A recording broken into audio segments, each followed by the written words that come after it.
દેહદાન મહાદાનના સૂત્રને સાર્થક કરતા 5 વર્ષના ટૂંકા સમયમાં નાના એવા આરેણા ગામમાં બીજું દેહદાન થયું છે.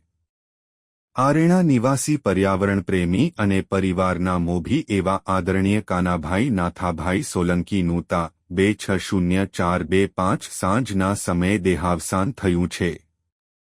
કાનાબાપા એ 5 વર્ષ પહેલા જ આરેણા સ્થિત શિવમ ચક્ષુદાન આરેણા પરિવારને પોતાના અવસાન પછી દેહદાન કરવાનો વિચાર વ્યક્ત કર્યો હતો, એટલે કાનૂની પ્રક્રિયા મુજબ કાનાબાપાનું દેહદાન સંકલ્પ પત્ર ભરી મેડિકલ કોલેજને અર્પણ કર્યું હતું. બસ આ સંકલ્પપત્રના આધારે સદગતનું અવસાન થતા પરિવારજનોએ દેહદાન કર્યું છે.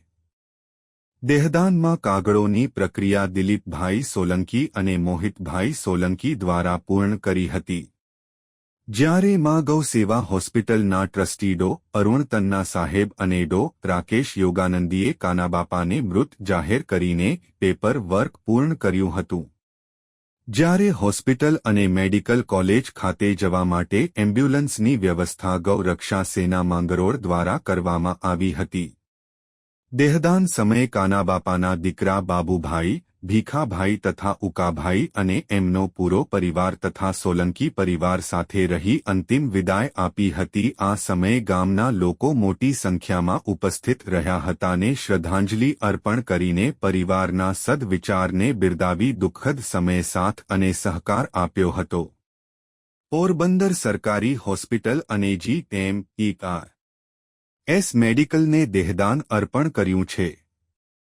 ત્યાં એનેટોમી વિભાગના હેડ ડો. મયંકુમાર જાવિયા સાહેબ ઉપરાંત ડો. નૈમિષ હિરપરા સાહેબ, કિશનભાઈ પરમાર, રાજેશભાઈ પરમાર, ઉત્સવભાઈ, મનોજભાઈ, ધ્રુવભાઈ અને ટીમ દ્વારા દેહદાનનો સ્વીકાર કરીને પરિવારના દેહદાનના આ વિચારને બિરદાવવામાં આવ્યો હતો અને સદગત આત્માને શ્રદ્ધાંજલિ અર્પણ કરી ત્યારબાદ દેહદાન પ્રક્રિયા આગળ વધારી હતી.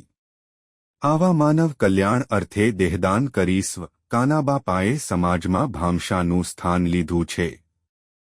પરિવાર દ્વારા આવા સમયે કાનાબાપાની આજ્ઞાનું પાલન કરી દેહદાન કર્યું છે બદલ Porbandar civil hospital, medical college અને શિવમ ચક્ષુદાન આરેણા પરિવારના નતમસ્તક વંદન છે અને કાનાબાપાને શ્રદ્ધાંજલિ અર્પણ કરે છે.